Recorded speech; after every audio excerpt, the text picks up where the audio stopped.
الله الرحمن الرحيم وإنك لعلى خلق عظيم وقال الله تبارك وتعالى لقد كان لكم في رسول الله أسوة حسنة لمن كان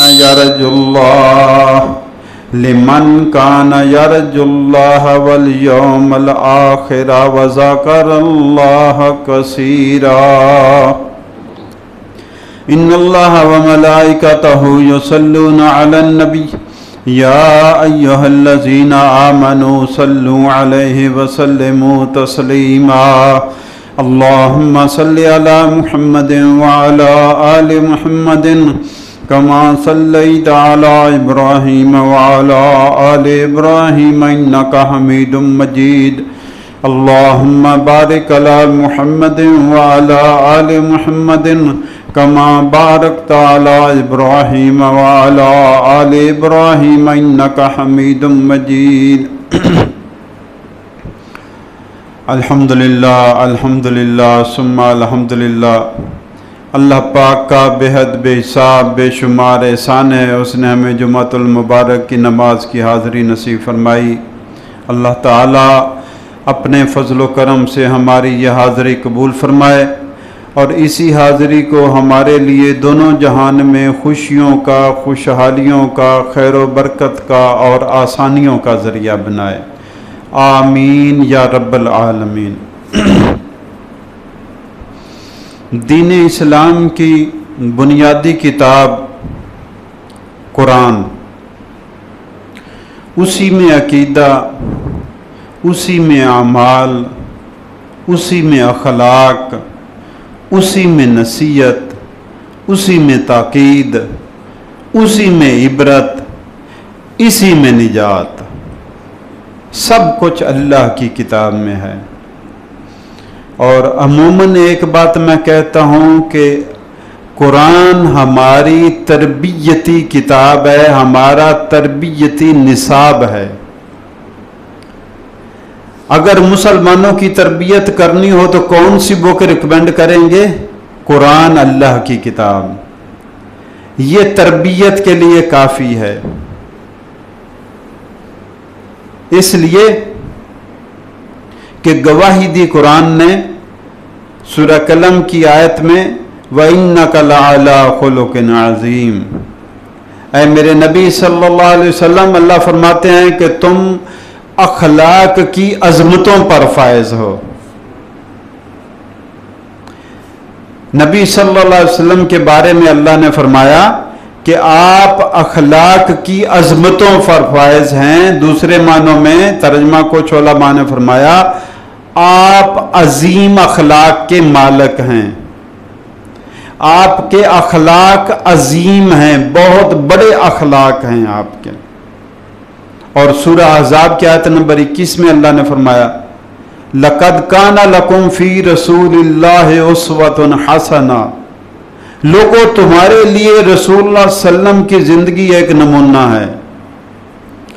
اگر تم کوئی مثال سمجھنے کے لیے چاہتے ہو، کوئی نمونہ چاہتے ہو کہ ہمیں کر کے دکھایا جائے، تو ایک پوری زندگی تمہارے سامنے ہے۔ لَقَدْ كَانَ لَكُمْ فِي رَسُولِ اللَّهِ أُسْوَةٌ حَسَنَةٌ، آپ کی زندگی تمہارے سامنے، فرمایا لوگوں تمہارے سامنے رسول اللہ صلی اللہ علیہ وسلم کی زندگی، آپ پورا ایک نمونہ ہے۔ آپ کی زندگی بھی، آپ کے رات بھی، دن بھی، خوشیاں بھی، غم بھی، گھر کی زندگی، باہر کی زندگی، جنگ کی زندگی، صلح کی زندگی، ساری زندگی آپ کی لوگوں تمہارے لیے نمونہ ہے۔ اور حدیث پاک میں آتا ہے کہ حضرت عائشہ صدیقہ رضی اللہ تعالی عنہا سے کسی نے پوچھا کہ آپ کے اخلاق کہتے تھے، قرآن تو کہتا ہے کہ آپ اخلاق کی عظمتوں پر فائز ہیں، قرآن کہتا ہے کہ آپ لوگوں کے لیے ایک نمونہ ہیں۔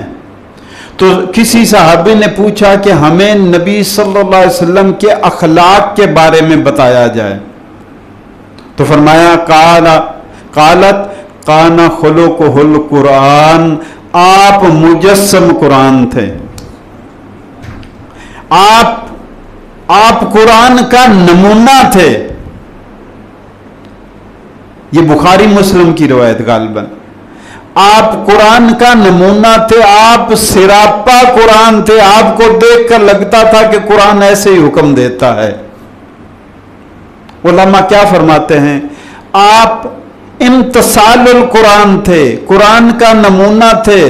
ہر وہ کام جس کا قرآن نے کرنے کا حکم دیا ہے آپ کرتے تھے, ہر وہ کام جس سے قرآن نے روکا ہے آپ رکتے تھے اور روکتے تھے. آپ قرآن کا ایک نمونہ تھے. اسی لیے اپنے اخلاق کی تربیت کے واسطے آج میں نے کہا کہ آج ہم قرآن سے سیکھتے ہیں کہ ہمارے اخلاق کیسے ہونے چاہیے, کیونکہ ہمارے سامنے خود رب کائنات نے ایک ہستی کو نمونہ قرار دیا, اور حدیث میں آیا کہ آپ نمونہ تھے چونکہ آپ قرآن کا مجسم نمونہ تھے, عمل کا, عملی طور پر. تو ہم سیکھتے ہیں کہ قرآن کے اخلاق کیسے ہیں. اخلاق اچھے بھی ہوتے ہیں اور اخلاق برے بھی ہوتے ہیں. اخلاق رویے کو کہتے ہیں, عادت کو کہتے ہیں, رسپانس کو کہتے ہیں, معاملات کو کہتے ہیں, ڈیلنگ کو کہتے ہیں.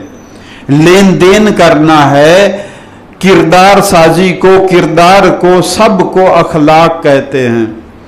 یہ جو خاص طور پہ ایک غلط فہمی میں دور کرنا چاہتا ہوں, یہ جو ہم نے سمجھ رکھا ہے نا مسکرا کر میٹھی بات کرنا یہ اچھے اخلاق ہیں, یہ تو نوسر بازوں کے سب سے اچھے اخلاق یہی ہوتے ہیں. دھوکہ دینے کے لیے سب سے بڑا حربہ ہی ان کے پاس یہی ہوتا ہے. بغل میں چھری منہ میں رام رام. آج کل بھی آپ دیکھ لیں گے خود لوگ کہتے ہیں کہ جناب بڑے مسکرار سے ملتے ہیں, لیکن ہم جانتے ہیں ان کا کردار کیسا ہے. تو اخلاق صرف میٹھے منہ سے میٹھی میٹھی باتیں, مسکرا کر باتیں کرنا, یہ تو منافقت کی بھی ایک علامت ہے. اس کا نام اخلاق نہیں ہے. اخلاق پورے کردار کو کہتے ہیں کہ زندگی کیسی ہے. ہر وہ کام جو اللہ اور رسول کو پسند ہے وہ اچھے اخلاق ہیں, اور ہر وہ کام جو اللہ اور رسول کو ناپسند ہے وہ برے اخلاق ہیں. سیدھی سی تعریف ہو گئی. اچھے اخلاق ہر وہ کام جو اللہ اور رسول کو پسند ہیں. جو اللہ کو پسند ہے وہ کہاں پہ لکھے ہوئے ہیں بھائی میرے؟ قرآن پاک میں لکھے ہوئے ہیں. جو رسول اللہ کو پسند ہے صلی اللہ علیہ وسلم کو, وہ کہاں پہ لکھے ہوئے ہیں؟ وہ حدیث میں آپ کی سنت میں لکھے ہوئے ہیں. تو جو قرآن و سنت میں اچھی باتیں ہیں, جو اللہ رسول کو پسند ہے, جو قرآن کی پسند ہے, جو سنت کی پسند ہے, وہ اچھے اخلاق ہیں. اور جو قرآن و سنت کے خلاف ہیں, جو قرآن نے کہا کہ یہ اچھی بات نہیں ہے, جو سنت میں آیا کہ یہ اچھی بات نہیں ہے, یہ دونوں باتیں برے اخلاق ہیں, یہ اللہ رسول کو ناپسند ہیں.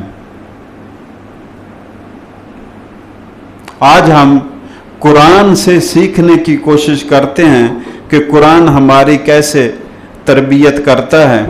قرآن پاک میں سب سے پہلی بات جس سے میں شروع کرنے لگا ہوں سورہ نساء کی آیت نمبر 36 ہے. فرمایا وَاعْبُدُوا اللَّهَ. اب قرآن میری اور آپ کی تربیت کر رہا ہے کہ تمہیں کیا کرنا چاہیے, کیا نہیں کرنا چاہیے. ہم اپنی اولاد کی, اگر ہم سینسیٹیو ہیں, اپنی اولاد کی جب تربیت کرتے ہیں کیا کہتے ہیں؟ بیٹا یہ کرنا, یہ نہیں کرنا. ملک صاحب ایسے ہی کرتے ہیں, یہ کرنا, یہ نہیں کرنا. پھر مزید سمجھانے کے لیے یہ اچھا کام ہے, یہ برا کام ہے. مزید سمجھاتے ہیں اس میں نقصان ہے, اس میں فائدہ ہے.